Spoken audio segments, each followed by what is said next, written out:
تذکرہ امام حسین میں کربلا کے بعد کیا ہوا؟ جب سارے شہید ہو گئے، ان کی لاشوں پر گھوڑے دوڑائے گئے، تو جو لوگ قریب آبادیوں کے لوگ تھے وہ آئے، ان لاشوں کو سمیٹا، کتنوں کو تو انہوں نے دفن کیا اور مولا حسین کو دفن کیا۔ اب بیویاں خیمے میں تھیں، قیدی بنائی گئیں۔ سیدہ زینب فاطمہ زہرا کی سگی بیٹی ہیں، حسین ابن علی کی سگی بہن ہے، زوجات امام حسین ہیں، بی بی سکینہ ہیں۔ اس خیمے میں چند عورتیں رہ گئیں اور بیمار زین العابدین ہیں۔ یزیدی لشکر کی طرف سے لوگ آئے اور کہا کہ اپنے ہاتھ آگے بڑھاؤ۔ ہاتھ آگے بڑھائے گئے تو ان کو ہتھکڑیاں ڈال دی گئی۔ رسول اللہ کے گھر والوں کو ہتھکڑیاں ڈال کر باہر نکالا گیا، خیمے اجاڑ دیے گئے۔ بعض روایات یہ بتاتی ہیں کہ خیموں میں آگ لگا دی گئی۔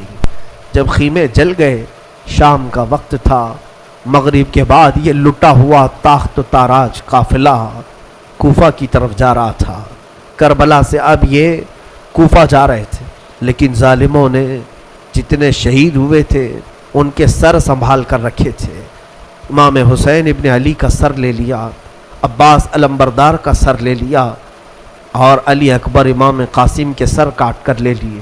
سارے سروں کو انہوں نے، اس لیے کہ اس وقت ثبوت پیش کرنے کے لیے سر دکھانے پڑتے تھے کہ ہم نے ان کا قتل کیا ہے، اب سروں کو انہوں نے نیزوں میں ڈال دیا اور سروں کو لے کر نیزوں سے چلنے لگے۔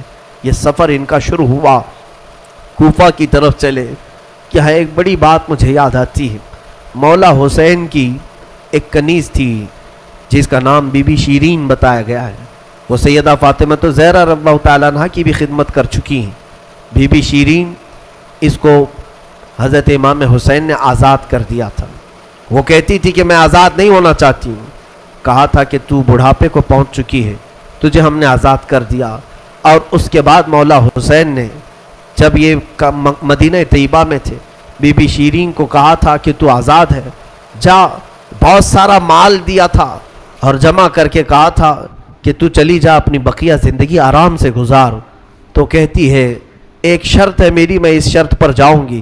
امام حسین ابن علی نے پوچھا کہ ہم نے تجھے کسی چیز سے روکا نہیں، منع نہیں کیا، کیا چیز تو چاہتی ہے؟ بی بی شیرین نے کہا تھا کہ مولا حسین، بس چاہتی ہوں کہ میں گھر بنا لوں، گھر میں رہوں، ایک بار آپ اپنے قدم رکھ دینا، ہم غریبوں کے گھر پر ایک بار آپ تشریف لے آئیں، میری وہ معراج ہو جائے گی۔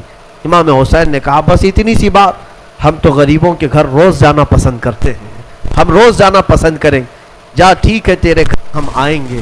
اور بی بی شیرین نے کہا نہیں مولا، میری ایک درخواست یہ ہے کہ آپ اپنے خاندان کے ساتھ آئیں گے، اپنے شہزادوں شہزادیوں عورتوں کے ساتھ آئیں گے۔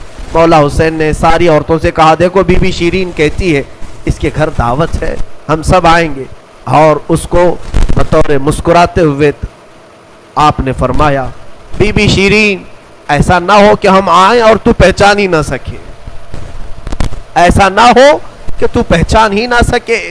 قدموں میں گر گئی، کہا کہ میں آپ کے گھر کی کھائی ہوئی، میں آپ کی پروردہ، کبھی آپ کو نہ پہچانوں، ایسا کیسے ہو سکتا ہے؟ وہ خاتون گئی، کوفہ کے قریب ایک چھوٹی سی بستی میں گھر بنایا، بڑا اچھا سا گھر بنایا، اور اس کی بستی والے بھی اس کی بڑی عزت کرتے تھے کہ یہ فاطمہ کے گھر کام کی ہوئی عورت ہے، حسین ابن علی کے گھر کام کی ہوئی عورت ہے۔ وہ ہر گھر میں جاتی تھی، بستی والوں سے کہتی تھی لوگوں دیکھنا میں نے گھر بنایا اور پیغام بھیج دیا ہے، فاطمہ کے لاڈلے شہزادے رسول امام حسین نے مجھے وعدہ کیا ہے ایک بار وہ میرے گھر تشریف لائیں گے۔ بستی والے کہتے تھے کیا تیری قسمت ہے کہ تیرے گھر مولا حسین آنے کی بات کر چکے ہیں، رسول اللہ کا شہزادہ تیرے گھر آئے گا۔ سب اس کی گاؤں میں بڑی عزت تھی، لوگ کہتے تھے کہ اس کی بات پر حسین آنے والے ہیں۔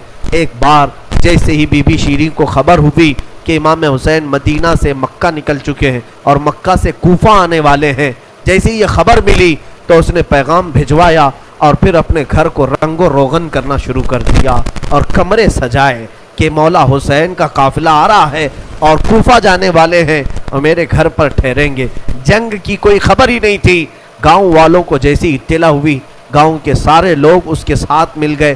پورے گاؤں میں سارے لوگ گھروں کی تیاریاں کر رہے تھے اور سب لوگ روز انتظار کرتے بی بی شیرین پہاڑ کے ایک چوٹی پر صبح سے شام تک بیٹھتی، ہر آنے جانے والے قافلے والے کو دیکھتی، جو مکہ سے کوفہ کے لیے آ رہا ہے جا رہا ہے، دیکھتی، انتظار کرتی، اس میں امام حسین اپنے گھر والوں کے ساتھ آنے والے نہیں آئے۔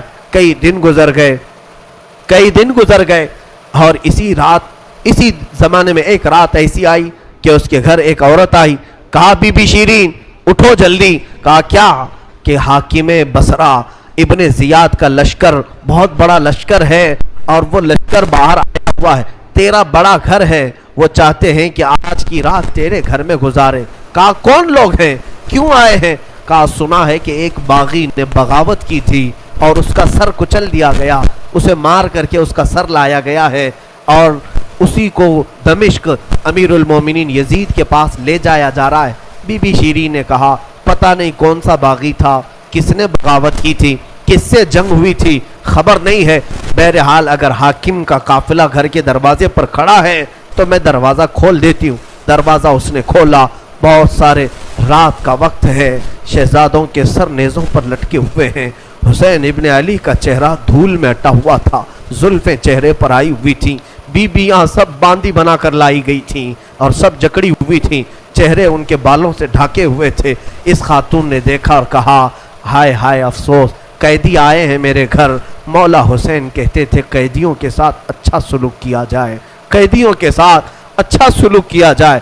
اس نے اپنے گھر میں اندر داخل کیا، جو حاکم، جو اس کے سپہ سالار تھے، ان سب کو اندر بلایا، رات گزارنے کا مقام دیا، جگہ دیا، اور یہ بیویوں کو صحن کے باہر ہی چھوڑ دیا گیا، ان کو اندر نہیں لایا گیا۔ اور اس خاتون نے کہا ان قیدیوں کو بھی تو لاؤ، میرا گھر کافی بڑا ہے، میں اندر سلا لوں گی۔ اسے اب تک یہ خبر نہیں تھی یہ لٹا ہوا قافلہ ہے کس کا، آخر یہ لٹا ہوا قافلہ کس کا آیا ہے۔ رات کے وقت اس نے کھانا بنایا، سارے فوجیوں نے کھانا کھا لیا، تو بی بی سے کہا ان قیدیوں کو کھانا مت دینا، وہ کھانے کے مستحق نہیں ہیں۔ اس نے چلا کر کے کہا دیکھو ہمارا دستور یہ ہے کہ میں فاطمہ کے گھر کام کر چکی ہوں، وہاں فاقے تو رکھتے تھے لوگ، گھر میں فاقہ تو ہوتا تھا، لیکن باہر آنے والے مہمان کو بھوکا نہیں رکھا جاتا، وہ چاہے قیدی ہوں، باغی ہوں، جس طرح کے ہوں، مجھ سے جو بن سکے گا میں کھلاؤں گی۔ اس نے کھانے بنائے اور اس کے بعد لے کر کے آئی، اور اس کے بعد کھانا جب سیدہ بی بی زینب کے پاس رکھا تو بی بی زینب نے اپنے دونوں ہاتھ دکھائے جو پیچھے بندھے ہوئے تھے۔ اس خاتون نے، بی بی شیرین نے کھولا اور ان کے بالوں سے چہرہ ڈھکا ہوا تھا، اور اس نے کھانا پروسا کہ کھا لو بیبیوں، کھا لو۔ تو بی بی زینب نے پکار کر کے اپنے بھائی کا نام لیا، یا حسین ابن علی۔ تو بی بی شیرین چونک اٹھی، یہ نام تو کیوں لے رہی ہے؟ یہ نام تو میرے آقا کا ہے جس کی میں باندھی تھی، میں خدمت گزار تھی، یہ نام تو کیوں لے رہی ہے؟ بی بی زینب کہتی ہے بی بی شیرین کیا ہم نے تجھے پہچان لیا؟ بابا نہیں کہتے تھے کسی دن ہم گھر پر آئیں اور تو پہچان ہی نہ سکے؟ یہ جو اونچے نیزے پر سر دکھ رہا ہے تیرے آقا مولا حسین کا سر ہے، اور یہ علی اکبر کا سر ہے، یہ قاسم کا سر ہے۔ بی بی زینب پکارتی گئی، بی بی شیرین نے دیکھا اور پکار کر کے کہا مولا کیسی مہمان نوازی کا وقت تم نے دیا، کیا اس طرح بھی کوئی مہمان بنتا ہے کسی کے گھر؟ اور یہ کہتی ہوئی غش کھا کر گر پڑی، اس پر پانی ڈالا جاتا، وہ اٹھتی پھر غش کھا جاتی، بے ہوش ہو جاتی۔ سچ کہا تھا مولا حسین نے، اے بی بی شیرین ہم تو وعدہ کیے ہیں آ کر رہیں گے، کہیں ایسا نہ ہو کہ تو پہچان ہی نہ سکے۔ سچ کہا تھا مولا حسین، آپ اس حالت میں میرے گھر آئے کہ میں پہچان نہ سکی، کیونکہ وہم و گمان میں بھی نہیں تھا کہ فاطمہ کے لاڈلے کا کٹا ہوا سر کبھی گھر آ سکتا۔ وہ غش کھا کر کے گر گئی۔ روایات میں ہے صبح جب اٹھا لوگوں نے، فوجیوں نے اٹھ کر کے دیکھا تو بی بی شیرین کا جسم ٹھنڈا پڑ چکا تھا، اس کی روح نکل چکی تھی۔ غم حسین میں لوگوں کی جانیں چلی گئی۔ یہاں آج دو آنسو ہمارے نکلتے ہیں تو لوگ ہمیں بولتے ہیں غم حسین میں لوگوں کی روح نکل گئی۔ جو اصلی محبت کرنے والے تھے وہ دنیا سے ہی رخصت ہو گئے۔ مولا حسین کی محبت کرنے والی بی بی شیرین دنیا میں نہیں رہی۔ کہا آخری جملے اس کے یہ تھے، گھر بڑی آن شان سے اس لیے بنایا تھا کہ ایک بار مولا قدم رکھیں گے، اب انہوں نے قدم رکھ دیا تو اب جینے میں کوئی مزہ نہیں ہے، اب میری زندگی کی تمنا پوری ہو گئی ہے۔ اس کے بعد یہ قافلہ نکلا، کوفہ کی طرف جا رہا تھا، ابن زیاد تک پہنچنا تھا، حاکم بصرہ حاکم کوفہ عبید اللہ بن زیاد کے پاس۔ یہ قافلہ جانے سے پہلے کئی منزلوں پر رکا، دوسری رات آئی تھی، دوسری رات ایک گرجا گھر کے پاس ان کا قیام ہوا، وہ ایک عیسائی کا گرجا تھا، وہاں پر قیام ہوا۔ عیسائی نے دیکھا کہ بہت سارے کٹے ہوئے سر آئے، اس نے بھی اپنے چرچ میں رکنے کی اجازت دی تھی۔ ہائے افسوس، عیسائی بھی رحم کھا رہے ہیں، کیسے وہ مسلمان تھے جو رسول اللہ کے گھر والوں پر رحم نہ کھا سکے۔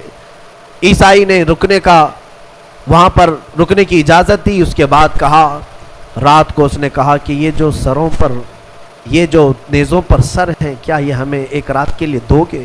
لوگوں نے کہا لے لو لے لو، لیکن امانت کے ساتھ واپس کرنا کہ یہ ہمیں دمشق پہنچانا ہے۔ اس نے سر حسین کو لیا، دھول کو صاف کیا، اس لیے کہ اسے دور سے اس چہرے میں کچھ چمک نظر آ رہی تھی۔ اس عیسائی راہب نے رات کے وقت دیکھا، ایک تخت پر رکھ کر کے سر حسین کا غور سے مطالعہ کرنے لگا اور اپنی پرانی کتابوں سے ملانے لگا۔ پرانی کتابیں پڑھتا تھا اور چہرہ دیکھتا تھا، بار بار دیکھتا تھا، پھر چیخ کر کے کہا، ہاں میں اپنے مقام کو پہنچ گیا، اس لیے کہ مقدس کتابوں میں لکھا ہوا ہے نبی کے آخری نبی کا نواسا ظلمن قتل کیا جائے گا اور اس راستے سے جائے گا، اور یہاں کی گرجا میں اگر رکے تو گرجا میں جو خدمت گزار ہے وہ اس کی خدمت کرے، مولا اسے جنت عطا کرے گا۔ وہ عیسائی راہب کہتا ہے وہ چہرے میں ساری علامتیں جو کتابوں میں لکھی یہی ہیں، وہ ایمان لے آیا، کلمہ طیبہ پڑھا، اسلام قبول کیا، رات میں اس کی دنیا بدل گئی۔ میرے عزیزو، اسی کو کہا جاتا ہے اسلام زندہ ہوتا ہے ہر کربلا کے بعد۔ حسین کے انتقال کے بعد بھی اسلام پھیل رہا، ایمان دوسروں کو بانٹ رہے ہیں۔ صبح تک اس گرجا میں رکے، پھر دن پورا گزارے اور شام کے وقت ٹھنڈے وقت میں کوچ کرنے کا ارادہ کیا، اور سر امام حسین جو ان لوگوں نے نیزے پر لیا تھا اس کو ایک جگہ گاڑ دیا، اور اس کے بعد اپنے پانی وغیرہ کے استعمال کے بعد قافلے کو کوچ کرنے کا حکم دیا۔ قافلہ آگے چلا، لیکن جو فوجی آتا سر حسین کو اٹھانے کے لیے نیزے پر، وہ تو ہلکا ہو چکا تھا لیکن وہ زمین میں ایسا گڑ چکا تھا کہ اٹھتا نہیں تھا، کسی سے ہل نہیں رہا تھا۔ بہت لوگوں نے کوشش کی، پھر آ کر کے انہی ظالم یزیدیوں نے بی بی زینب سے کہا، اے خاتون، یہ تمہارے بھائی کا سر زمین پر ایسا جمع ہوا ہے، ہٹتا نہیں ہے، آگے بڑھنا ہے ہمیں، یہ ہٹتا نہیں ہے۔ بی بی زینب نے غور سے دیکھا اور کہا، قافلے میں دیکھ لو سب ہیں یا نہیں، قافلے میں سب ہیں یا نہیں۔ دیکھا گیا تو بی بی سکینہ قافلے میں نہیں تھی، قافلے میں موجود نہیں تھی۔ بی بی زینب نے کہا، وہ میرا غیور بھائی ہے، اپنے خاندان والوں کو چھوڑ کر کہیں جاتا نہیں تھا، اپنی بچی کا غم ہوگا، آگے نہیں بڑھتا، تلاشو سکینہ کہاں ہے۔ لوگوں نے ڈھونڈنا شروع کیا، پہاڑ کی ایک چھوٹی سی چوٹی پر وہ بیٹھی ہیں اور ایک خاتون کی گود میں بیٹھی ہیں، کوئی ایک خاتون ہے، اسے سہلا رہی ہے، تھپکیاں دے رہی ہیں۔ بی بی سکینہ 9 سال کی عمر میں ایک بڑی معزز خاتون کی گود میں ہچکیاں لے لے کر رو رہی ہیں اور کچھ باتیں کر رہی ہیں۔ بی بی زینب نے دور سے دیکھا، خاندان کی کچھ عورتیں اور آئیں، پکارا، سکینہ جانے کا وقت ہو گیا، تم یہاں کیا کر رہی ہو؟ دوڑ کر کے جیسی سکینہ کے قریب آئے تو دیکھا نہ وہاں عورت تھی نہ کوئی خاتون تھی۔ سکینہ کو اٹھایا، کیا کر رہی تھی تم یہاں، کیسے آئی، کون عورت کس سے بات کر رہی تھی؟ سکینہ نے کہا، میں جانتی نہیں تھی، یہاں حاجت کے لیے آئی تھی، اچانک ایک خاتون نمودار ہوئی، اس نے مجھے گود میں اٹھایا، بوسے دینا شروع کیا، میرا ماتھا چوما، میں نے پوچھا کہ تو کون ہے؟ اس نے کہا، اے بچی تو نہیں جانتی، میں تیری دادی فاطمۃ الزہرا ہوں، میں فاطمۃ الزہرا ہوں، رسول اللہ کی شہزادی ہوں، میں اپنی دادی کے گود میں سو گئی، بڑا نرم گود تھا، بڑی ان کی نازک ہاتھ تھے، اور وہ مجھے سہلا رہی تھی اور مجھ سے پوچھ رہی تھی کہ کیسے کربلا میں کیا کیا ہوا، سنا بچی، میں علی اصغر کی شہادت دادی کو سنا رہی تھی، علی اکبر کیسے قتل ہوئے دادی کو سنا رہی تھی، ان کے آنسو بہتے تھے اور میرے جسم پر گرتے تھے، اور میں نے کربلا کی ساری داستان اماں فاطمہ کو سنا رہی تھی۔ سیدہ زینب کی چیخ نکل پڑی کہ ماں فاطمہ اب بھی بے قرار ہے، اس لیے کہ حضرت امام مسلم فرماتے ہیں، ایک بڑے بزرگ ہیں، تابعی ہیں، کہتے ہیں میں نے خواب میں دیکھا ایک بوڑھی خاتون کو، کربلا کا یہ منظر جو تھا 10ویں محرم کو ہوا، 9 محرم کو خواب دیکھیں یا عاشورہ کی رات کو انہوں نے خواب دیکھا،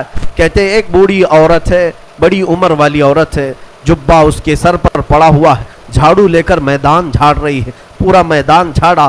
تو یہ امام مسلم فرماتے ہیں میں نے دور سے پکار کر کے کہا بی بی کون ہو آپ، یہ میدان کیوں جھاڑ رہی ہو؟ انہوں نے پلٹے بغیر کہا اے شخص میں رسول اللہ کی بیٹی فاطمۃ الزہرا ہوں، یہ میدان کربلا ہے، میں یہاں جھاڑ رہی ہوں اس لیے کہ کل میرا لاڈلا یہاں گرنے والا ہے، کہیں کوئی نوکیلی کنکر اس کے جسم میں نہ چبھ جائے، مجھے درد ہوگا اگر حسین کو کوئی زمین کی کنکریاں چبھیں، میں صاف تو کر لوں۔ فاطمۃ الزہرا کا غم ہم نہیں جان سکتے میرے عزیز، احساس نہیں کر سکو گے، غم کی داستانیں بڑی ہیں، بہت ہیں، واقعات سنانے کے لیے میرے پاس وقت نہیں ہے، میں سمیٹتا ہوں۔ عزیزان گرامی، یہ تاخت و تاراج قافلہ، یہ اسیران اہل بیت کوفہ پہنچے ابن زیاد کے محل میں، ابن زیاد نے دیکھا حسین ابن علی کو تانے مارنے لگا، کہا کہ تم نے بڑا غلط کیا، تم نے یزید کے خلاف خروج کیا، بغاوت کیا، اور اس کے بعد بہت ساری بے حرمتی کرنے کے بعد اس قافلے کو اس نے دمشق روانہ کیا۔ دمشق ملک شام کی راجدھانی، آج بھی ملک شام میں جس کو انگلش میں دمسکس کہا جاتا ہے، دمشق ہے وہ اصل۔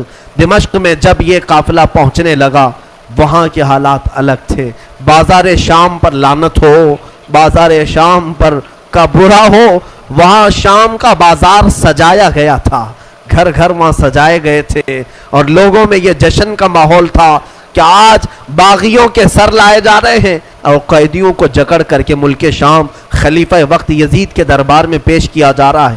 لوگ چھتوں پر چڑھ چکے تھے یہ منظر دیکھنے کے لیے، یہ علم جو اٹھا کر کے آ رہے تھے لوگ قافلے یزید میں، یزیدی لشکر جو کوفہ سے دمشق داخل ہو رہا تھا، دمشق کے دروازے پر یہ قافلہ پہنچا ہے، سر امام حسین کو نیزے پر لے کر، علی اکبر، امام قاسم، عباس کا سر لے کر یہ لوگ پہنچے ہوئے ہیں۔ ابھی ملک شام کے بازار میں دیکھا اچانک طبلے بجنا شروع ہو گئے، ڈھولوں کی آوازیں بلند ہو گئی، باجے شروع ہو گئے اور بہت زیادہ بانسریاں بجنے لگیں، اور اس جشن کے ماحول میں اس قافلے کو لایا جا رہا ہے، آگے لوگ ناچتے ہوئے جا رہے ہیں، کھیلتے ہوئے جا رہے ہیں کہ فتح مبین یزید کا اچھا ہو، جے جے کار لگ رہی تھی، خاندان اہل بیت کو قیدی بنا کر کے لایا گیا ہے۔ میرے عزیزوں، اس خاندان اہل بیت کے ساتھ وہاں جو معاملات ہوئے، کئی لوگ تھے جو دیکھنے کے لیے دور دور سے آئے تھے۔ ایک صحابی ہیں، وہ کہتے ہیں میں تجارت کے لیے گیا تھا تو مجھے خبر ہوئی کہ آج اہل بیت کا قافلہ یہاں آ رہا ہے، تو میں دوڑتا ہوا پہنچا، اور جیسے ہی میں نے دیکھ کر کے میں ضبط نہ کر سکا، وہ چہرہ آج نیزے پر تھا جو کبھی میرے مصطفیٰ کے کندھے پر ہوا کرتا تھا۔ وہ صحابی کہتے ہیں ان کے لبوں پر میرے آقا اپنے ہونٹ رکھا کرتے تھے، ان کی گردن کو سونگھا کرتے تھے، وہ حسین کی گردن کو انہوں نے تلوار سے الگ کیا ہوا تھا اور نیزے پر لا رہے تھے۔ وہ صحابی دوڑتے ہوئے آئے، کہا میری زندگی کا برا ہو، میں حسین کا ساتھ نہیں دے سکا، میں حیدر کے گھر والوں کا ساتھ نہیں دے سکا۔ بچیاں تھیں جو قیدی بنا کر لائی گئی تھیں، دوڑ کر کے وہ صحابی آئے اور بی بی سکینہ کے پاس آئے، ننھی سی 9 سال کی عمر کی بچی بھی قیدی بن کر آئی، دوڑ کر کے ساتھ قریب آئے، پوچھا کہ بچی میں تمہارے غم میں برابر کا شریک ہوں، میں بھی تمہارے غم میں ساتھ ہوں، اہل بیت کا میں وفادار ہوں۔ انہوں نے توجہ نہیں کی، اس لیے کہ بی بی سکینہ کہتی ہیں ہم تو دنیا سے مایوس ہو چکے تھے، ہم نے کٹنے کے وقت کسی کو آتے ہوئے نہیں دیکھا، اب تماشا دیکھنے کے لیے بہت سارے لوگ آتے ہیں، توجہ نہیں کی۔ اس صحابی رسول نے آگے بڑھ کر کہا کہ اے سکینہ میں تجھے جانتا ہوں، تو حسین کی بیٹی ہے، تو فاطمہ کی لاڈلی ہے، تو شیر خدا کے گھر کی شہزادی، بتا کوئی حاجت ہو، کچھ کھانا پانی کوئی چیز اللہ اللہ، یہ بھوکے اور پیاسوں نے کبھی کھانا کسی سے نہیں مانگا. پوری داستان کربلا سننا، کبھی انہوں نے روٹی نہیں مانگا، ہاں پانی ضرور مانگا ہے. پانی مانگنا انسانیت کے لیے عیب نہیں، روٹی مانگنا محتاجی کی علامت ہو سکتی ہے. بی بی سکینہ نے کہا کہ بڑی حاجتیں پوچھ رہے ہو، کیا میری حاجت پوری کرو گے؟ کہا بتاؤ بچی، میں اپنی طرف سے جو ہو سکے کروں گا، میرے پاس پیسے ہیں، مال ہے، میں اس سے جو چاہے کروں گا. بی بی سکینہ نے صرف ایک درخواست کی کہ میرے نانا کے صحابی، بس اتنا کام کر لو کہ یہ جو اونچے نیزے پر میرے بابا کا سر ہے، حسین ابن علی کا، اس سر کو تھوڑا آگے بڑھا دو. یہ جو جلوس میں جا رہا ہے آگے بڑھا دو. ہمارے گھر کی بچیاں غور سے سنیں، میرے گھر کی عورتیں کان کھول کر کے سنو. 9 سال کی بچی کیا خواہش ظاہر کر رہی ہے. کہا اگر وہ نہیں بڑھتے ہیں تو انہیں پیسے دے، وہ انعام دے کر آگے بڑھاؤ. اس صحابی نے پوچھا کہ اس سر کو تمہارے قریب رہنا اچھا ہے، تمہارے قریب رہنا اچھا ہے، آگے کیوں بڑھانا چاہتی ہو؟ بی بی سکینہ نے کہا اس لیے کہ لوگوں کا جلوس بابا سر کو دیکھنے کے لیے آ رہا ہے، اور سارے دیکھنے قیدی بنا کر کے لائے گئے تھے. بیمار زین العابدین حسین ابن علی رضی اللہ تعالیٰ عنہ کے شہزادے، وہ قیدی بنا کر لائے گئے تھے. ایک صحابی وہاں پر حاضر ہوئے، کہا کہ کوئی حاجت ہو تو بیان فرمائیں، ہم آپ کے غم میں شریک ہیں. حضرت امام زین العابدین نے کوئی توجہ نہیں کی، یہاں تک کہ ایک سپاہی یزید کا ایسا تھا جو تھیلا بھر کر کے پتھر لے کر چل رہا تھا، تھیلا بھر کر پتھر لے کر چل رہا تھا، اور وہ باہر کھڑے ہوئے لوگوں میں پتھر بانٹتا تھا کہ کچھ پتھر تم لوگ برسا ہو. ملک شام میں جانے کے وقت کچھ لوگ وہاں صدقے کی کھجوریں پھینک رہے تھے اس اہل بیت کے گھرانے پر، اور کچھ لوگ پتھر برسا رہے تھے. یزید کے یہ مخالف لوگ ہیں، باغی لوگ ہیں، ان کے دلوں میں یزید کی محبت تھی، بنو امیہ کے وفادار لوگ تھے. اس قافلے پر کچھ لوگوں نے پتھر برسائے. وہ قافلہ اب اور کتنے زخم اٹھاتا، اب ان کو چھوڑا کیا تھا، لوگوں نے سارے زخم تو دے دیے تھے. امام زین العابدین نے اس صحابی سے کہا کہ دیکھو یہ پتھر برسا رہے ہم پر.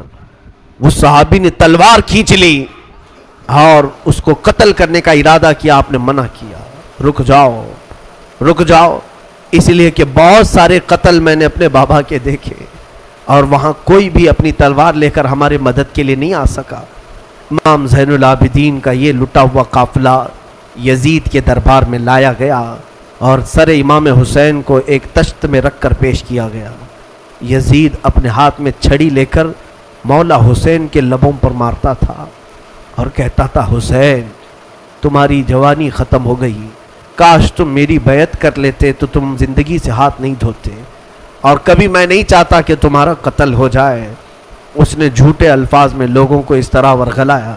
سیدہ زینب نے وہاں پر ایک جرأت مندانہ خطبہ دیا تھا، مولا حسین کی سگی بہن یزید کے دربار میں خطبہ دی تھی، اور اس کے بعد پھر یہ اسیران اہل بیت کو یہاں ملک شام میں چند دن ٹھہرایا گیا اور آزاد کیا گیا. مدینہ طیبہ کے لیے رخصت کرنے کا حکم ہوا. یہ لٹا ہوا قافلہ مدینہ آیا. اللہ اللہ، مدینے کو جب یہ لوگ پہنچے، اہل مدینہ کہتے ہم کو وہ شہادت کی خبر پہلے سے مل گئی تھی، کربلا میں مولا حسین کا قتل ہو چکا ہے، خاندان اہل بیت کے ساتھ برا سلوک ہوا ہے. پورا مدینہ سرحد پر آ کر کھڑا ہو گیا تھا. مدینے کے باہر انتظار میں وہاں ننھی سی سغرا بھی تھی، مولا حسین کے کچھ گھر والے بھی تھے، وہ انتظار میں تھے. جیسے ہی لوگ مدینہ طیبہ میں داخل ہونے لگے، بیویوں کو دیکھ کر مدینے والے چیخ پڑے، سارے مدینے والے زارو قطار رونے لگے. سیدھا یہ قافلہ آیا بارگاہ رسول میں، مصطفیٰ صلی اللہ علیہ وسلم کی قبر انور کے پاس پہنچ گیا، اور پھر بی بی زینب وہاں کھڑے ہو کر شروع سے لے کر اخیر تک کی داستان میرے آقا کو سنانے لگی. یا رسول اللہ، آپ کا دوش پر سوار ہونے والا شہزادہ، آپ کا محبوب نظر حسین بڑے زخموں سے چور چور تھا. یا رسول اللہ، وہ کربلا میں لاشیں اٹھاتا رہا، پیاسا رہا، بھوکا رہا. مدینے کے لوگ کہتے ہیں پورا مدینہ صرف زندگی میں 2 مرتبہ سب سے زیادہ رویا ہے. ایک اس وقت جب میرے آقا کی وفات ہوئی تھی، جب میرے آقا کی وفات ہوئی تھی. دوسرا اس وقت جب اہل بیت کا قافلہ مدینے میں لٹ کر داخل ہوا تھا، سارے غموں سے نڈھال تھے، ہر کوئی پریشان حال تھا۔ بی بی سغرا ننی سی تھی، 6 سال کی تھی، بار بار لپٹ کر کے بی بی زینب سے کہتی ہیں وہ ننھا بچہ کہاں ہے علی اصغر جس کے ساتھ میں کھیلتی تھی، وہ کہاں ہے، فلاں کہاں ہے۔ بچی کے دماغ میں جتنے یاد تھے سب کو پوچھا کرتی تھی۔ بی بی زینب کہتی ہیں ہر ایک کے جواب میں جب میں کہتی تھی وہ بھی انتقال کر گئے، وہ بھی انتقال کر گئے۔ بی بی سغرا پوچھتی تھی کیا کربلا میں موت سستے میں ملتی ہے؟ جہاں آپ لوگ گئے تھے موت بہت سستی ہے، اتنوں کو کیسے آپ نے موت کے گھاٹ اتار دیا؟ بی بی زینب کے پاس کوئی الفاظ نہیں تھے۔ امام زین العابدین کا زندگی بھر یہ حال تھا۔ اللہ اکبر! زین العابدین وہ تنہا شہزادے ہیں میرے مولا حسین کے جو پھر 95 ہجری تک باحیات رہے۔ امام حسین کی شہادت ہونے کے بعد 61 ہجری میں جو شہادت ہوئی اس کے بعد سے سن 95 ہجری تک آپ باحیات رہے، لیکن روتے روتے آنکھوں کا پانی سوکھ گیا تھا۔ لوگ کہتے ہیں امام زین العابدین کو ہم لوگ دیکھتے تھے، کبھی وہ روتے تھے تو دونوں آنکھوں سے خون نکل آتا تھا۔ لوگ پوچھتے کہ مولا زین العابدین سجاد آپ اتنا کیوں روتے ہیں؟ کہتے ہیں کیا تم میری ہنسی کی تمنا رکھتے ہو؟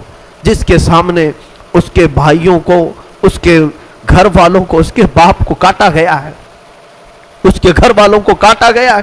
امام زین العابدین کا حال یہ تھا کہ امام زین العابدین شہر میں جا رہے تھے اور قصاب گوشت بیچنے والا دکان میں بیٹھا ہے، گوشت بیچ رہا ہے۔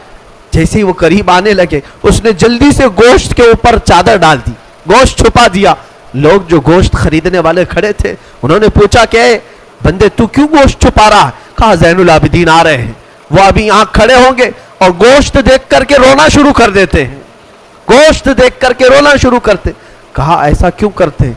کہتے ہیں جب بھی وہ میری دکان کے پاس یہ کچا گوشت دیکھتے ہیں تو کہتے ہیں کہ میرے بھائیوں کا گوشت ایسے ہی کٹا گیا تھا اور ادھیڑا گیا تھا۔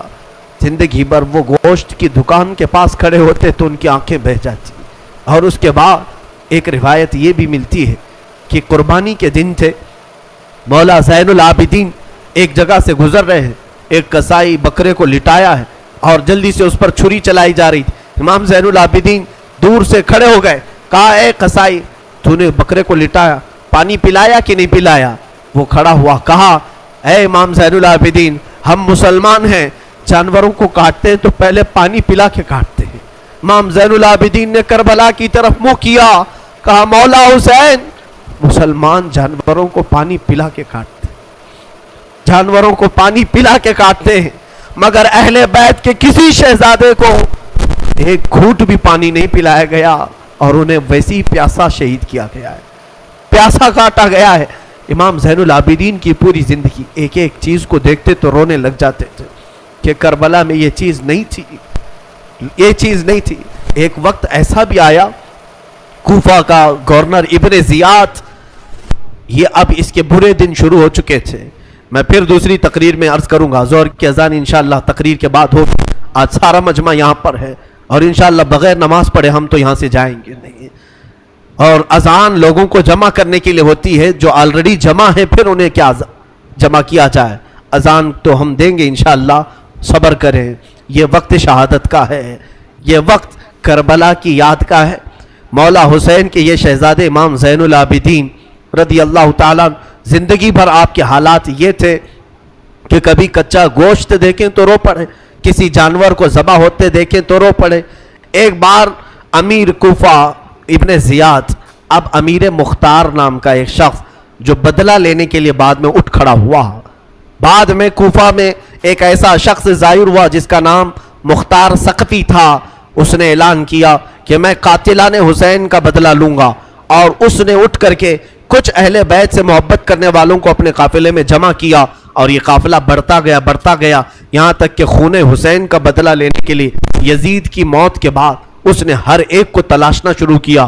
شمر کو ڈھونڈا، اس کو قتل کیا، اور اس کے بعد عمرو بن سعد کو ڈھونڈا، اسے قتل کیا۔ عبید اللہ بن زیاد جو کوفہ کا حاکم تھا، جو جڑ تھا اس فساد کا، اسے ڈھونڈا، اور اس کے بعد 22,000 کا جو لشکر تھا اس میں سے کسی ایک کو بھی اس نے زندہ نہیں چھوڑا، ایک کو بھی نہیں۔ جتنے وہاں شریک تھے سب کو قتل کیا، سب کو قتل کیا، اور 22,000 کو قتل کرنے کے بعد مختار ثقفی نے یہ اعلان کیا ابھی میں نے حسین کی ایک انگلی کا بھی بدلہ نہیں لیا، میں حسین ابن علی کی ایک انگلی کا بھی بدلہ نہیں لیا۔ یزید خائب و خاسر ہو کر مر گیا، اور یزید کی سب سے بڑی ذلت تو یہ ہے یزید کے بعد اس کا بیٹا معاویہ تخت پر بیٹھا، پہلے دن خلیفہ بنا کر اسے بٹھایا گیا، اس کے بعد 6 مہینے تک وہ گھر سے باہر ہی نہیں آیا، 6 مہینے کے بعد سیدھے لاش باہر آئی بیٹے کی، وہ 6 مہینے کبھی تخت پر نہیں بیٹھا یزید کے۔ لوگ کہتے تھے کہ معاویہ آپ یزید کے جانشین ہیں، وہ نیک شہزادہ تھا، دیکھیں اللہ کی مصلحت کیسی، صحابی کے پیٹ میں یزید پیدا ہوا، یزید کے پیٹ میں معاویہ، پھر اچھا شہزادہ پیدا ہوا، نیک تھا۔ اس نے کہا لوگ جب کہتے تخت پر بیٹھ جائیے تو اس نے اس تخت کی طرف دیکھ کر کے تھوک دیا اور کہا اس تخت پر بیٹھوں جس پر شہزادہ رسول کا خون لگا ہوا ہے، اس تخت پر بیٹھوں جو تخت حسین ابن علی کے گھر والوں سے رنگا ہوا ہے، کبھی اس تخت پر نہیں بیٹھا۔ اس کی یزید کی سب سے بڑی ذلت تو اسی پہ ہے کہ اس کا خود کا بیٹا اس کے تخت پر تھوک دیا، نہیں بیٹھ سکا۔ لیکن حسین کا چرچا آج بھی ہے، حسین کے شہزادے گلی کوچوں میں ہر جگہ ہے، سادات کی خوشبو تم محسوس کرو گے آج بھی۔ حسین ابن علی کے یہ صاحبزادے زین العابدین جہاں پر رہ رہے تھے خیمے میں، تو ایک مرتبہ ایسا ہوا کہ ابن زیاد جان بچاتا ہوا بھاگتا ہوا نکل آیا، کیونکہ مختار ثقفی اس کے پیچھے لگ گیا تھا، اپنے سواریوں کو دوڑا دیا تھا اس کے پیچھے کہ عبید اللہ بن زیاد جہاں بھی ملے اسے پکڑ کر کے لاؤ، اسے پکڑ کر کے لاؤ۔ تو سب اس کے پیچھے لگ گئے، مختار ثقفی کے ڈر سے عبید اللہ بن زیاد جان بچاتا ہوا بھاگتا ہوا ایک خیمے میں آیا، وہ خیمہ کسی اور کا نہیں امام زین العابدین کا تھا، وہاں پر پہنچ گیا۔ آپ قرآن پاک کی تلاوت میں مصروف تھے، مختار ثقفی کے ڈر سے آنے والا یہ عبید اللہ بن زیاد ہانپ رہا تھا، کانپ رہا تھا۔ امام زین العابدین نے سر اٹھا کر کے دیکھا، کیا بات ہے؟ کہا پیاس کی شدت ہے، اگر تمہارے پاس پانی ہو تو پلاؤ۔ امام زین العابدین نے فوراً کھٹوری بھری اور پانی دیا، اس نے پانی پیا اور پھر کہا اور پانی ملے گا، انہوں نے اور ایک کھٹوری بھری اور پھر پانی پلایا، اس نے پیا، 3 کھٹوریاں پانی پیا۔ عبید اللہ بن زیاد یہ سوچنے لگا شاید امام زین العابدین نے مجھے پہچانا نہیں ہوگا، اس نے کہا آپ مجھے نہیں پہچانے ہوں گے شاید۔ آپ نے چہرہ اٹھایا تو آنکھوں میں خون تھا، آنکھوں میں خون تھا۔ کہا اے ظالم تجھے نہیں پہچانوں گا؟ تیری وجہ سے میرا پورا گھرانہ لٹ گیا، میرا پورا خاندان تو نے تباہ کیا، بھوکا اور پیاسا کربلا میں تڑپایا، تجھے نہیں پہچانوں گا؟ تو عبید اللہ بن زیاد بدبخت نہیں ہے؟ تو اس نے کہا جب آپ نے پہچانا تو پانی پلا رہے ہو۔ امام زین العابدین نے کہا جو تو نے ہمارے ساتھ سلوک کیا وہ تیری فطرت تھی، اور ہم نے جو سلوک کیا ہے یہ اہل بیت کی فطرت ہے، یہ اہل بیت کی شان ہے، ظالموں کے ساتھ بھی پانی پلانے کا سلوک۔ اسی لیے میرے عزیزو آج اگر ہمیں کچھ آس ہے، امید ہے، تو رسول کے انہی شہزادوں سے کہ ہماری برائیاں 1000 ہوں گی، لیکن مجھے امید ہے کہ ان حسین ابن علی کے شہزادوں سے اگر قیامت کے دن ایک بار ہم کہہ دیں گے پانی، تو امید ہے کہ یہ اپنے نانا کے حوض کوثر سے ہمیں پانی ضرور پلائیں گے۔ تذکرہ کرو حسین کا، تذکرہ کرو اہل بیت کا اور علی کے شہزادوں کا، یقیناً حوض کوثر پر انہی کا قبضہ ہے۔ میرے آقا صلی اللہ تعالیٰ علیہ وسلم اپنے ہاتھ سے جسے چاہیں گے پانی پلائیں گے، ان کے گھر والوں کو ستا کر کے تم پانی قیامت کے دن کس منہ ہوگے، پیاس بجھاؤ گے؟ امام زین العابدین نے اس وقت بھی پانی پلایا۔ میرے عزیزوں اس کے بعد ایسا نہیں کہ اسلام ختم ہو گیا، امیہ کی خلافت چلتی رہی، یزید کے بعد اس کا بیٹا معاویہ کے انتقال کے بعد پھر مروان حاکم بنا، مروان کی حکومت چلی، پھر اس کے بیٹے آئے تقریباً 90 ہجری تک، اور اس کے بعد 105 ہجری تک اسی امیہ خاندان نے خلافت کی باغڈور سنبھالی۔ اس کے بعد عباسی خلافت کا دور شروع ہوا، جو بنو عباس کہلائے، وہ اہل بیت سے محبت کرنے والے تھے، اتنے زمانے تک بھی اہل بیت کے ساتھ برا سلوک ہوتا رہا۔ امیہ کے پورے جتنے خلفاء آئے انہوں نے اہل بیت کے ساتھ کوئی اچھا سلوک نہیں کیا. امام باقر کے ساتھ، امام جعفر صادق کے ساتھ، امام موسیٰ کاظم کو 12 سال تک قید میں رکھا گیا تھا، ان کو زہر پلایا گیا تھا، کوڑے مارے گئے تھے. یہ اماموں کے ساتھ برا سلوک تقریباً 100 سال تک چلتا رہا. اور ایسا نہیں، رسول کا گھرانہ آج بھی لٹانے پر قربان ہے. آج بھی اگر کوئی بات آ جائے تو دیکھنا رسول اللہ کی جو اصلی آل ہوں گے، اصلی اولاد ہوں گے، وہ قیادت کے لیے آگے بڑھیں گے اور اپنا سر بھی پیش کریں گے. ہندوستان کی فتح میں سلطان محمود غزنوی کے قافلے میں 2 شہزادے ایسے تھے کہ یہ قلعے کے پھاٹک پر، یہاں جب سلطان محمود غزنوی حملہ کے لیے آتے تھے، ہاتھیوں کو دوڑاتے تھے، اور جو قلعہ تھا یہاں ہندوستان کا جس کو فتح کرنا تھا، اس قلعے کے پھاٹک پر نوکیلے کیل لگے ہوئے تھے، ہاتھیوں کے سروں میں گھس جاتے تھے تو وہ ہاتھیاں چیخ کر کے پیچھے آ جاتی، قلعہ فتح نہیں ہوتا تھا. رات کو خواب میں محمود غزنوی نے دیکھا حضور پاک صلی اللہ علیہ وسلم تشریف لائے. محمود غزنوی بادشاہ ہے، پوچھا یا رسول اللہ ہندوستان فتح کیسے ہوگا؟ میرے آقا نے فرمایا تیری فوج میں میرے 2 شہزادے ہیں، ان سے مشورہ لے، وہ جو کہیں گے تو اس پر عمل کر. صبح اٹھا تو فوج میں دیکھا تو 2 آل رسول تھے، 2 نوجوان تھے. حاضر ہوا، کہا آپ میری فوج میں ہیں، میں نہیں جانتا تھا، آپ مجھے مشورہ دیں کہ کیا کرنا ہے. جانتے ہو دونوں شہزادوں نے کیا مشورہ دیا؟ پہلے وعدہ لیا سلطان جو ہم کہیں گے اس پر عمل کرنا ہوگا. کہا بالکل عمل کروں گا. کہا بات در حقیقت یہ ہے جب تم ہاتھیوں کو دوڑاتے ہو یہ قلعے کا پھاٹک توڑنے کے لیے، اس قلعے پر نوکیلے کیل لگے ہوئے ہیں، وہ ہاتھیوں کے سر میں گھس جاتے ہیں، اس وجہ سے ہاتھی توڑ نہیں پاتے. کل صبح جب حملے کے لیے تم ہاتھیوں کو تیار کرو، ایک کام کرنا، ایک ہاتھی کے سر پر مجھے باندھنا، دوسرے ہاتھی کے سر پر میرے بھائی کو باندھنا. یہ دونوں شہزادوں نے کہا.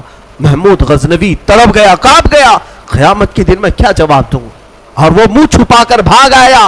دونوں شہزادے باہر آئے اور فوجیوں کو حکم دیا ہاتھیوں کے سروں پر ہمیں باندھا جائے. وہ خود انہوں نے ہاتھیوں کے سروں پر اپنے آپ کو باندھا.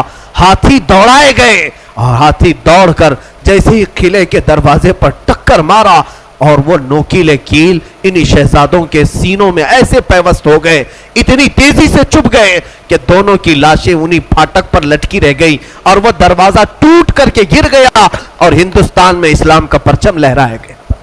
یہاں پر بھی خون آل رسول ہے.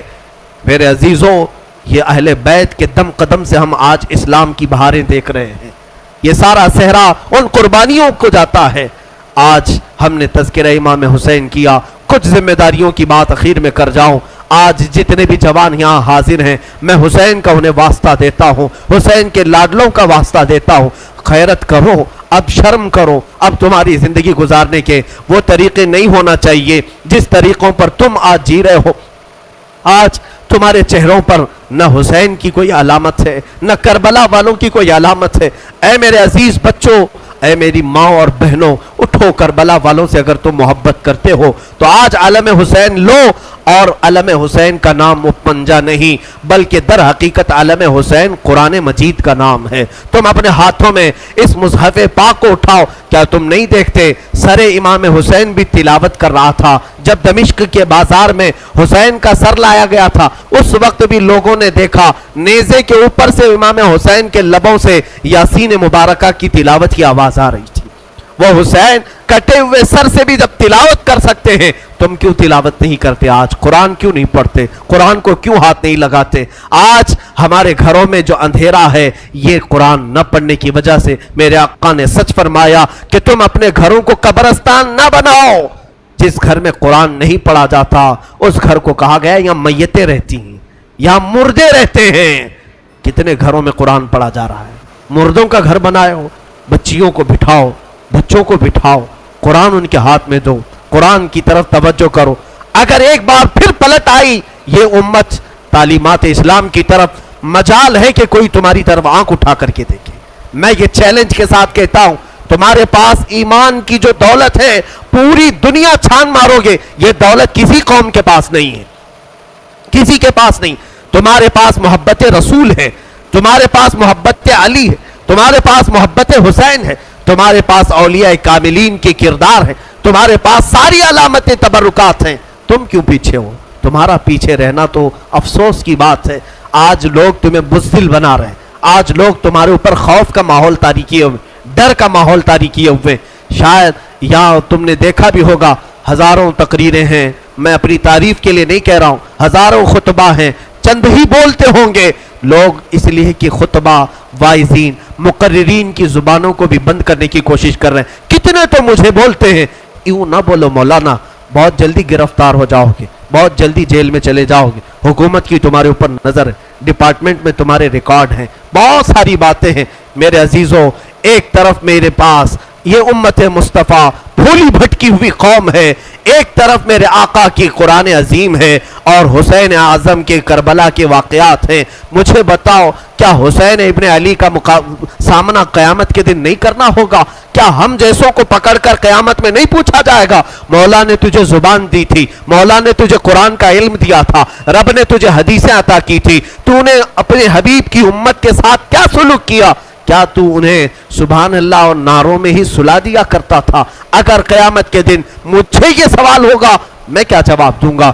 اس لیے میں یہ بہتر سمجھتا ہوں حق بولنے پر اگر گرفتاری ہو جائے تو میری گرفتاری کوئی معنی نہیں رکھتی، اس لیے کہ مجھ سے کئی لاکھ درجہ گنا بہتر امام زین العابدین جب گرفتار کیے جا سکتے ہیں اور مولا حسین کے گھر والوں کو قیدی بنایا جا سکتا ہے تو ہماری لاکھوں زندگیاں ان کی قید پر قربان ہوں. ہمیں قید سے ڈر نہیں ہے، ہمیں کوئی گرفتاری سے خوف نہیں ہے، اور ہماری زبانوں کو خریدنے کی کوشش بھی نہ کرو، ہمارے الفاظ کو خریدنے کی کوشش نہ کرو.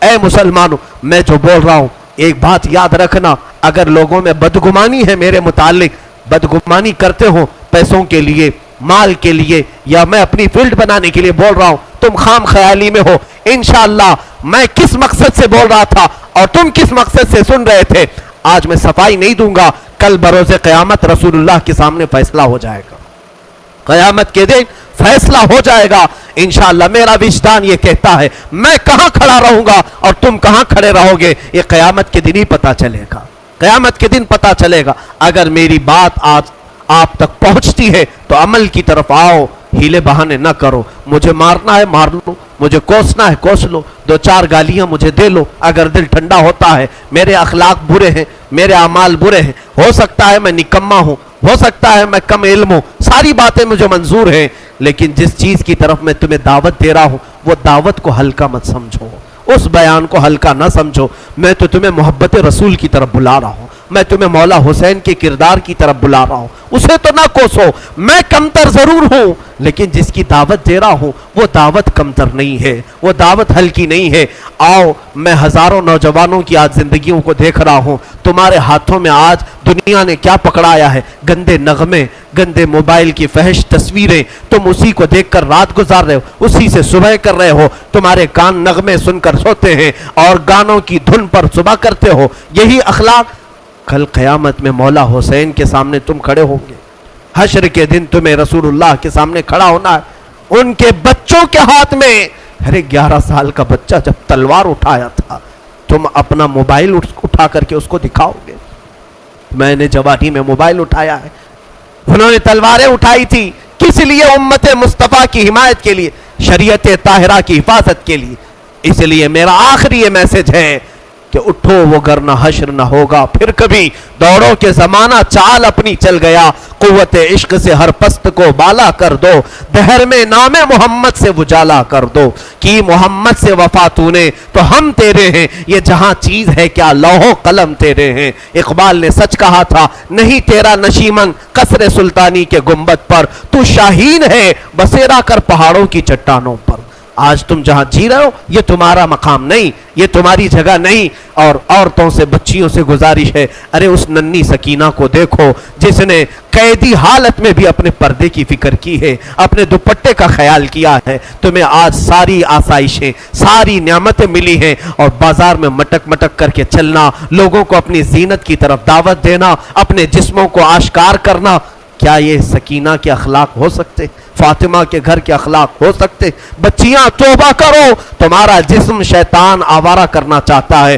تم نے اگر اپنے جسم کی نمائش کی، لوگوں کی توجہ اور ان کی آنکھیں اپنی طرف مبذول کرنے کے لیے، قسم رب ذوالجلال کی تمہارے جسم کی چمڑیاں فرشتے اس طرح سے چھیلیں گے، اس طرح سے کہ حدیث پاک میں ملتا ہے 1 گھنٹے میں 70 بار چمڑی بدلی جائے گی. ایک گھنٹے میں 70 بار. ذرا بلیڈ سے چمڑی نکال کر کے دیکھنا, پتا چلے گا چمڑی ادھیڑنے کی سزا کیا ہوتی. اگر تم نے اپنے عورتوں کی حفاظت نہیں کی, اپنے سطر کی حفاظت نہیں کی, بڑی سزا میں گرفتار ہو جاؤ گے, بہت بھیانک عذاب میں گرفتار ہو جاؤ گے. قیامت کے منظر کو اب چندہ ضرورت نہیں کہ میں اپنی بات کو طویل کروں, میں صرف میسج یہی دینا چاہتا تھا, آج قرآن کو پھر سے عام کرو, آج عہد کر کے اٹھو کہ شریعت مصطفیٰ کو پھر سے ہم قائم کر کے دکھائیں گے. اذانیں ہوں گی تو اپنے کاموں میں نہیں, ہم مسجدوں میں سر جھکانے کے لیے آئیں گے, اس لیے کہ مولا حسین تلواروں کی جھنکار میں جب سجدہ کر سکتے ہیں تو آج ہمیں نعمتوں میں اللہ کھلا رہا ہے, پلا رہا ہے, سلا رہا ہے, کیوں ہم بستر چھوڑ کر ایک بار مسجد نہیں آ سکتے؟ ہم اپنی دکان چھوڑ کر مسجد نہیں آ سکتے؟ ہم اپنا کام چھوڑ کر مسجد نہیں آ سکتے؟ میرے عزیزو, اگر مسجد نہ ملے, جہاں میسر ہو سجدہ کر لو, جہاں موقع ملے اپنی نماز کمپلیٹ کر لو, اس لیے کہ قیامت کے دن یہ اگر تمہاری کچی رہی تو سارے معاملات میں پھنس جاؤ گے. جس کی نمازیں نکل گئی پھر وہ ہر چیز میں نکل جائے گا انشاءاللہ العزیز. اخیر میں انشاءاللہ العزیز اذان کے بعد میں دو چند آپ کے سامنے اعلانات پیش کروں گا. بارگاہ الہی میں دعا ہے, مولا کریم کہنے سننے سے زیادہ عمل کی توفیق عطا فرمائے. اے رب قدیر, آج جو بھی شہادت امام حسین کا تذکرہ ہوا, اے ذوالجلال خدا, ہم سب کی آوازوں کو تو سن رہا ہے, ہمارے آہو بکھا کو تو جانتا ہے. ہم غم حسین میں آج بیٹھے ہیں تیرے گھر میں, مولا جتنے یہاں حاضر ہیں سب کی حاجتیں پوری فرما دے.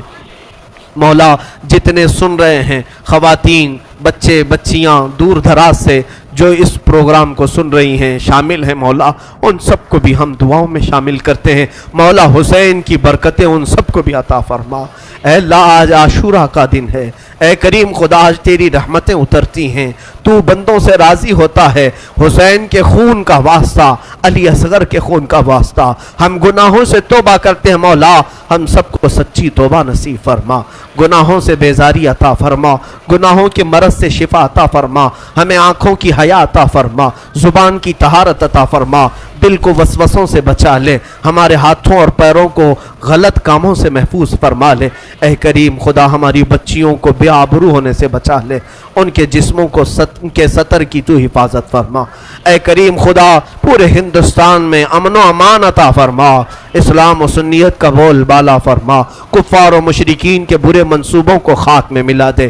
اے رب قدیر, تیرا احسان ہے تو نے ہمیں اسلام پہ پیدا کیا, تیرا احسان ہے تو نے امت محمدیہ میں بنایا, تیرا احسان ہے تو نے ہمیں علی اور حسین کے گھر والوں کے تذکرہ کرنے والوں میں پیدا کیا. اے مولا, یہ محبت حسین ہماری زندگی کی آخری سانس تک ہماری زندگی میں عطا فرما. اے رب ذوالجلال, اس مسجد پاک میں بچے, جوان, بوڑھے جتنے حاضر ہیں, جو جس پریشانی میں مبتلا ہے, مولا تو بہتر جانتا ہے, سب کی پریشانیاں دور فرما. اس پورے محلے پر مولا, ہمارے آس پاس جتنے گھر ہیں, اس پورے محلے پر زمینی آسمانی بلاؤں سے تو حفاظت فرما, غیب سے برکتوں کا نزول فرما. اے خلاق العالمین ارحم الراحمین, تیرے دربار میں صرف اتنی التجا ہے, اگر ہماری زندگی باقی رہی, ان آنکھوں کو ایک بار تیرے حبیب پاک کے چہرے کی زیارت نصیب فرما. مولا حسین کے چہرے کی زیارت نصیب فرما. مولا بغداد, کربلا اور مدینہ طیبہ کی زیارت نصیب فرما. ہم سب کو حج مقبول نصیب فرما. ہماری دعاؤں کو رسول کریم صلی اللہ علیہ وسلم کے نالین پاک کے صدقے قبول فرما. ان اللہ و ملائکتہ یصلون علی النبی یا ایھا الذین آمنوا صلوا علیہ وسلموا تسلیما. اللهم صل على سيدنا ومولانا محمد معدن الجود والكرم وآله وأصحابه الكرام وابنه الكريم وبارك وسلم. سبحان ربك رب العزة عما يصفون وسلام على المرسلين والحمد لله رب العالمين.